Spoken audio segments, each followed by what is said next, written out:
nuyu monsieur le président nuyu les députés nuyu askanu Sénégal ñu ngi jaale ñëpp ñu deele waaye ci biir jaale bi on met l'accent ñi nga xamante ni ñoom ñoo dëkk dans le département de Pikine waxuma ko ndax dëkk fa dama ko wax ndax département la boo xamante ni en une journée ils ont perdu 9 jeunes le 1er juin en une journée 9 ndaw seen bakkan rot na à Pikine. Rien que pour cela nous allons faire une précision de taille ndaxte ba léegi ci manipulation bi am na loo xamante ni ñu ngi koy yëkkati pour gën a nasaxal xelu askan wi. La précision de taille mooy encore une fois de plus et pour la dernière fois on n'a pas de problème avec les forces de l'ordre. ñun kenn kese la ñu amal problème kenn kese la askanu Sénégal amal problème il s'appelle Macky Sall et rien que cette confirmation de la part de du FMI concernant nos 400 et quelques milliards de francs CFA de dette cachée monsieur le ministre on demande à ce que Macky Sall ñu dóor ko mandat d'arrêt international mu ñibbisi. Donc que ça soit clair, on n'a pas de problème avec les forces de l'ordre. Notre problème s'appelle Macky Sall et on demande son arrestation. Je vais aussi parler un peu. Il y a une petite partie de la société civile qui, par méconnaissance, par lan, ils sont en train de manipuler de tous bords. Nous maanaam les manifestants ñi nga xamante ne ñoom la Macky Sall tuddee les casseurs les pilleurs les terroristes les bandits les rebelles tuddee leen tur yëpp nee na ñun ñooñu dañu leen bëgg a làq ña nga xam ne ñoo rey ñoo torturé ñu topp leen may wax ni bu ñu fàtte benn mbir ñooñu soxlawuñu ko leen làq les manifestants n'ont pas besoin de loi d'amnistie car ils ont été amnistiés par le peuple sénégalais. Ils ont été amnistiés par le peuple sénégalais en faisant les nouveaux dirigeants de ce pays avec 54%, en leur donnant 130 députés. Quand nous avons une loi pour les est-ce que le Sénégal l'a pas paré et la justice est rendue au nom du peuple et ce peuple les a déjà jugés. Ben du moins, nous cette petite partie de la société civile, du Yourou, en 2011, c'était eux les pilleurs, c'était eux les casseurs, c'était eux les rebelles, c'était eux les terroristes. Nous sommes au devant de la scène de mener le combat pour la démocratie. Qu'est-ce qui a changé? Qu'est-ce qui a changé? En juin, le 23 juin, nous était la clairvoyance d'Abdoulaye Wade. Moi, accepté marche bi, le Sénégal allait sombrer. Et c'était eux aussi qui étaient au devant. Qu'est-ce qui a changé alors? Cette partie de la société civile. Fan la nekkoon bi ñuy voter cette loi. La loi d'amnistie. Tout cet tintamarre-là, là, nous, on était en prison. Et même en prison, on avait dit non à cette loi d'amnistie. Eux, ils étaient d'or. Ken Degoulen. Nous avons abrogé. La loi ne va pas rétroagir. Si vous avez une abrogation partielle, la loi ne va pas rétroagir. Annulation, nous avons un juge qui def. Retrait, qu'est-ce que nous avons entre nos mains qui va nous permettre de juger et de rendre la justice claire? C'est une loi interprétative. Alors, qu'est-ce que nous devons rétroagir? Nous sommes nous, on est logique. Depuis la prison, on avait dit, loi de contre nous, nous voter. Waye, vous faites qu'un fat bakan d'achene, nous voter. L'on nous a dit, c'est une école. dañ ci dugal fat bakkan dugal ci torture dugal ci ñoo xamante dañ leen def ay ñaawteef dañ koy génne ba mu set et je terminerai par dire la résistance est une chose reconnue mondialement face à l'oppresseur mais aussi le fait de ne pas pouvoir amnistier des tortures des crimes des actes inhumains dégradants c'est une chose reconnue mondialement. La loi d'amnistie, elle est par essence sélective. Merci beaucoup, Djeredjof. Honorable Abdou Mbow, vous avez la parole. Oulimata Sidibé se prépare.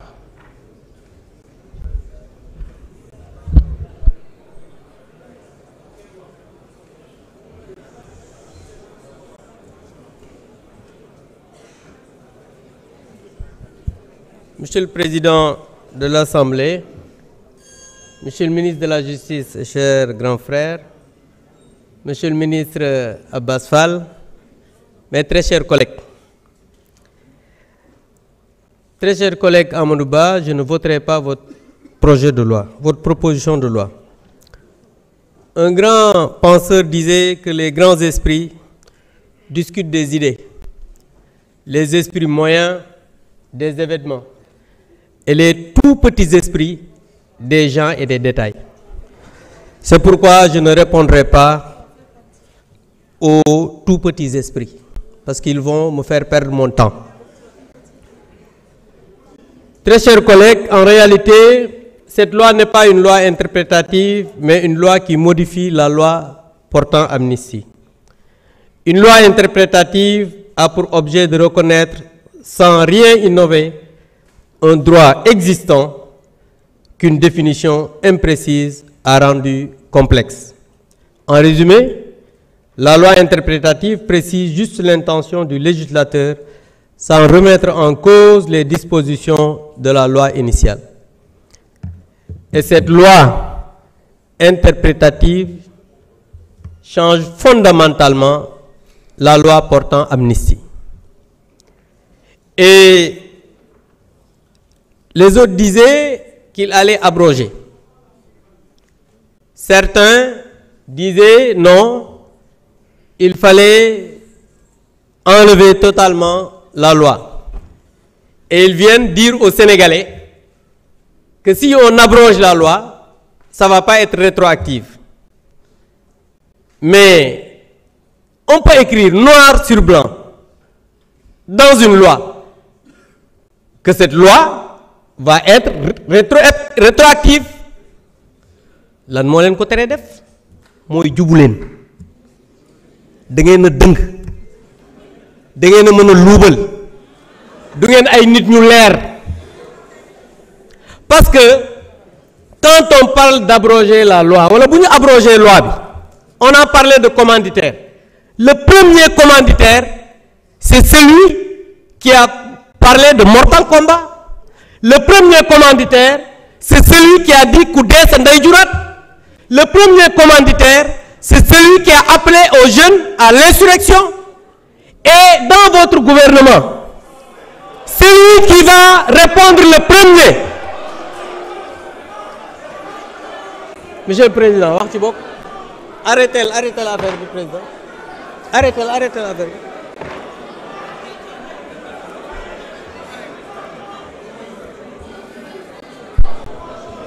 J'invite les gendarmes à évacuer toute personne qui perturbe. Veuillez continuer. Mané, le premier commanditaire, c'est le Premier ministre Ousmane Sonko.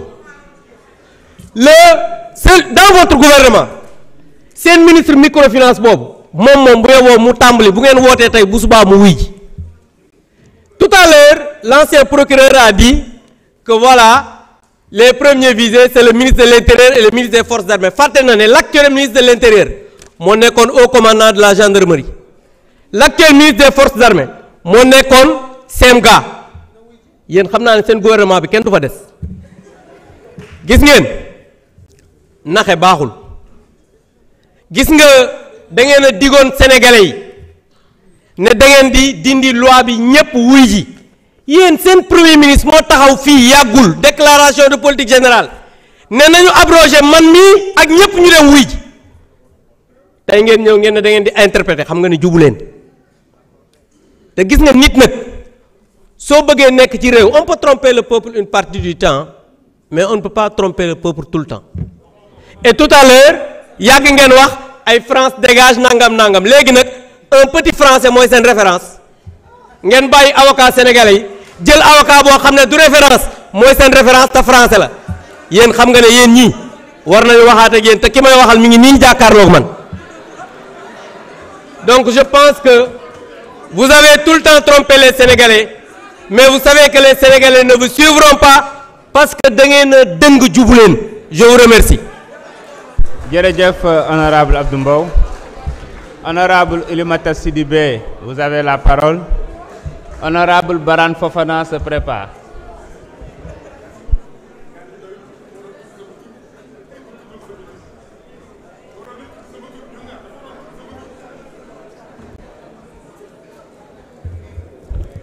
Bismillahirrahmanirrahim.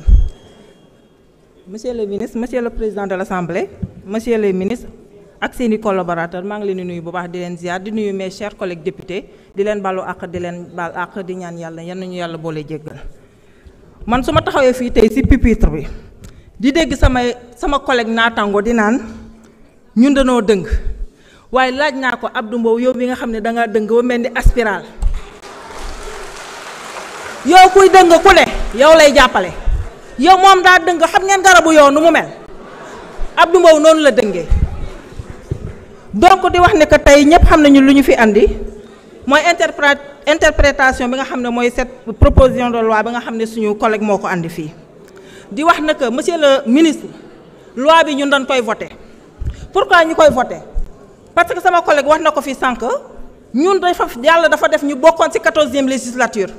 fii la ñu taxawoon ci pupitre bi ngeen ñuy traité de tous les noms fii la ñu taxaw xeex ko ne loi boobu du jàll dëgg la nag on était minoritaire mais malgré que suñu minoritaire boobu on s'est battu ba Sénégal yépp le monde entier je peux dire ñu témoigner ne ko xeex nañ ba fu xeex yam kon tey nous de la Casamance nous de Ziguinchor ñun xaw ma kat mooy bàyyi mais ñun duñu bàyyi vous savez pourquoi ñun on a payé les plus lourds tributs tey bu ñuy ne xale yi dee tey Casamance moo tax ñuy wax tey ñan ñoo souffrir ñun de la Casamance dañoo souffrir je sais que tout le monde a souffert Sénégal bi yëpp souffrir nañu mais Ziguinchor Bignona toute la Casamance laa wax ñëpp a souffrir tey damay rendre un vibrant hommage surtout à nos femmes nos sœurs du bois sacré dama bëgg ngeen tàccul ces femmes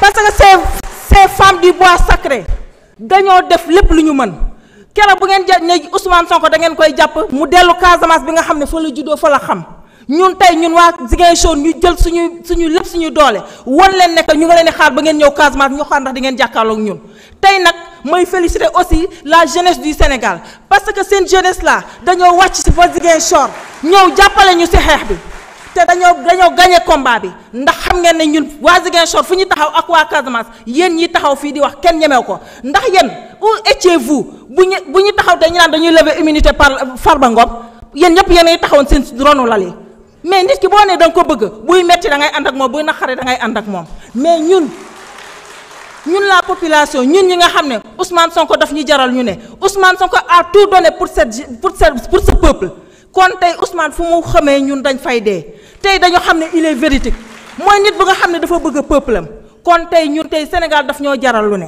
di wax ne que loi bii dinañ ko jàllale mais di wax aussi y a des parents yi nga xam ne ñu ngi souffrir tey su ma jëlee ne serait-ce je vais citer 3 personnes Seydina Diatta bi nga xam ne GPS bu Ziguinchor la bokk tey ñu jël ay fetal dóor ko ci ay tànk ba ñaari tànkoom yépp mënatul def dara ñu koy évacuer muy dem di ñëw fii ba Maroc di dem di suivre ay traitement am tey mooy jeune bu nga xam ne tey mënatul def dara yàq nañu ay activité am ma jëlaat Cheikh Sourat bi nga xam ne colonne vertébrale bi la ñu dóor ba yàq ndigam tey mu ngi tëdd fii hôpital tey yéen ani seeni doom ani seen doom yéen a laq seen doom ci seen biir kër di wax bu ma jëlee le cas de Boubacar Diallo jeune bi nga xam ne dañ ko amputé mais pour ne citer que ces gens là am na des milliers yi nga xam ne jeunesse yaa ngi nii ñoom ñëpp ñu ngi nii di souffrir ngeen am tey ngeen am li ngeen wax fii dama ne yéen ñëpp a war a wax ba mu des yéen da ngeen di noppi yéen di ngeen noppi parce que nous on a souffert c'est de la 14e législature mais honorable Rokhaya Ndiaye wax na ko dañuy rendre un vibrant hommage à notre ministre Abass Fall Birame Souleye Diop ak ñeneen ñëpp laa leen di wax nii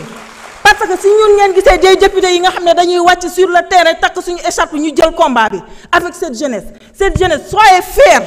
soyez fiers de vous parce que ki ngeen topp kooku la c'est Ousmane Sonko tey si ce n'est pas Ousmane Sonko tey ñu ngi si guuta tey ngeen am li ngeen ñoom dañoo dëng yéen ani xaalis bu ngeen sàcc dama ne xam leen ne dinañ leen topp yéen dinañ leen topp dara duñ leen ko bàyyi parce que nag li ngeen dugal nit ñi si guuta dafa bëri dafa bëri il est temps que ñu régler monsieur le ministre il faut que justice soit faite suñuy doom duñu dee si nul parce que y a des gens tey pour Guy Marius est là avec Fatima Mbengue dañ fi organiser un chemin de la libération il fallait voir les familles da ngeen di fekk au fond du Sénégal des familles yi nga xam ne papa bu nga xam ne toog ak yaay muy jooy ñaari doom la am ñu rey kenn ku nga xam ne mooy secours de famille bi ñu jël ko ñu emprisonné ko nga fekk papa bi di jooy keneen ak keneen ils sont finalement doo mën a xam yow sa bopp da ngay dem di jooy mais ça c'est trop il faut que justice soit faite monsieur le ministre boo ko deful Sénégalais duñ ko parce que nag le peuple sénégalais si vous êtes des députés du peuple di ngeen voter loi bi bu ngeen ko doon di ngeen ko voter ba salaam.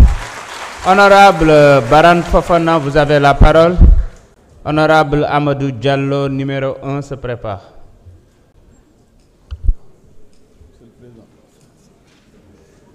Merci monsieur le président mbokk yi ñoo ngi leen di baalu ak